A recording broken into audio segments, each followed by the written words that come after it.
I never imagined marriage would feel like this. Not at first, anyway. I thought love would settle into something quiet but meaningful, a partnership built on trust, laughter, and shared responsibilities. My name is Adrian. I'm 38, married to Eleanor for 12 years. Or at least I thought I was married. That's the thing about these situations. Sometimes reality hits slower than you expect. Eleanor was everything I admired when we met. Confident, witty, radiant in a way that drew attention without demanding it. I was never flashy, just steady. Own a small architecture firm, pay my bills on time, handle what needs to be handled. She said she liked that about me, that she could rely on me. The first several years were the kind of marriage that people envy, not the ones that whisper complaints behind closed doors. We laughed at inside jokes, took spontaneous weekend trips, messaged each other silly things during the day. We had the spark, the warmth, the kind of closeness that makes you believe forever is possible. Somewhere around year 7, I began to notice subtle changes. Nothing dramatic at first, just little things. The jokes I'd make were met with polite smiles, not genuine laughter. She'd come home exhausted, plop on the couch, phone in hand, scrolling through social media while I tried to share details about my day. I tried to tell myself it was work stress, that everyone gets tired. I did the dishes, prepared dinner, made sure the house ran smoothly. I thought if I showed love, it might return, like a boomerang. But the love didn't return. The touches became quick, almost dismissive. Hugs turned into fleeting side embraces. And intimacy, that precious, vulnerable connection, turned into a desert. I brought it up gently one evening, in a tone meant to invite conversation. "I miss us," I said. She shrugged, gave a half-hearted smile, and replied, "I've just been tired lately." It's not about you. That lately stretched into months, then years. I'm not a dramatic person. I never yelled or created scenes. I believed in quiet dedication, in standing firm without theatrics. But inside, each rejection, each dismissal, chipped away at me piece by piece. I felt smaller, invisible, like I was becoming a ghost in my own home. Still I stayed. Still I hoped. Still, I did what I thought a man in my position should do. Then came the night that shattered my illusion of safety. Eleanor was hosting a small gathering at our home, just a few friends. I returned from work early, hoping to catch her in a moment of normalcy. I walked into the living room and froze. There she was, laughing, no, glowing, with her friend Marissa. Marissa was new to our circle, beautiful in a striking way, with this effortless charm that made people lean in when she spoke. But that night, the charm felt pointed, aimed. Eleanor turned toward me, a mischievous grin spreading across her face. "Adrian," she called lightly. "Marissa just asked a question. Guess who wants to taste my bitter husband?" The words landed in the room like ice. Laughter followed, Marissa's melodic, carefree laugh. The kind of laugh that carries warmth in one breath and something sharper in the next. I don't remember speaking at that moment. I couldn't. My chest tightened, my hands shook slightly, and all the well-rehearsed patience I had built up over months, even years, felt useless. I watched as she leaned closer to Marissa, whispering something that made her friend laugh even harder. I realized in that instant that this wasn't a harmless joke.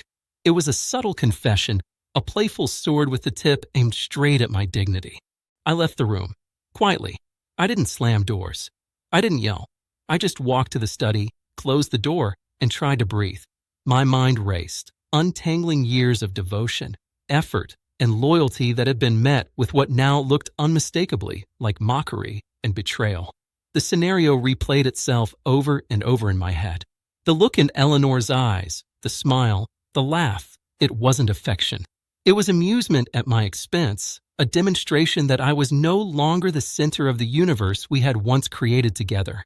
I thought about the last 12 years, the vacations, the late-night conversations, the weekends spent building memories that now seemed fragile, like glass teetering on a table's edge.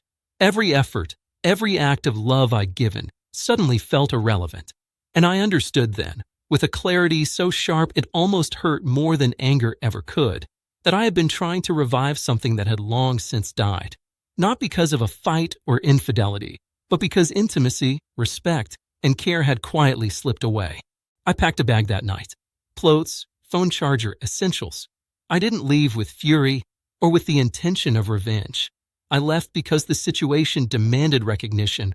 My recognition, not hers, not anyone else's. I had to step out of a house that no longer felt like home, out of a marriage that had quietly betrayed the foundation I had so carefully laid. I drove to my friend Tobias's house and slept on his couch, my mind replaying the laughter, the whispered words, the sharpness of the realization that my efforts had been invisible, that my love had been treated like a punchline. The next day, I thought through my options with a kind of cold, calculated clarity. There would be no confrontation, no need to force explanations or seek validation from Eleanor. I had chosen her words, her humor, and the company of someone who shared her amusement. That was enough to inform the next steps. Over the following week, I observed the patterns, the little things that confirmed my suspicions. Texts, glances, arrangements. She was cultivating a new space, one where I had no place, and she did so openly. I didn't need proof. Her choices were evidence enough. And with each observation, I felt a strange mixture of grief and liberation. Grief for what had been lost, yes, but liberation for finally seeing the truth without illusions clouding my judgment. That night, back in the quiet of Tobias's living room, I allowed myself a moment to breathe, to realize that leaving was not a sign of weakness but of strength. It was a statement, not loud but absolute. I would not participate in my own humiliation. I would not stand silently while my value was treated like a joke. Eleanor's laughter, Marissa's complicit amusement, the words flung carelessly into the room. They all belonged to a reality I had chosen to step out of. I knew the path ahead would be uncertain. There would be questions, social pressures, perhaps judgment from friends or family who didn't see the cracks forming in my marriage. But I also knew something critical. I had regained a kind of clarity that comes only when you finally recognize your own worth. I didn't need to beg for respect. I didn't need to reclaim attention or affection. That belonged to the past, and the past was now behind me. In the weeks that followed, I focused on myself. Work, friends, small joys I had neglected over the years. I allowed myself to feel the sting of disappointment without letting it define me. And somewhere in the quiet moments of reflection, I realized that the anger, the betrayal, the shock, they were necessary. They were the triggers that woke me from a long sleep of denial, the alarms that forced me to recognize the erosion of my own dignity. Eleanor and Marissa continued with their laughter, their private jokes, their shared glances. I no longer noticed them. I no longer craved their approval or feared their judgment. That night, the bitterness in her words became irrelevant, not because I forgave it, but because I no longer lived inside the framework where it could hurt me. I had left.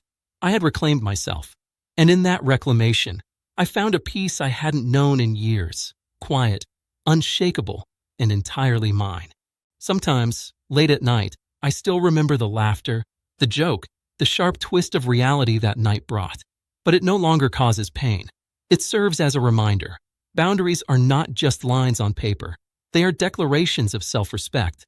And when those boundaries are ignored or mocked, leaving, calmly, deliberately, is not surrender. It is survival.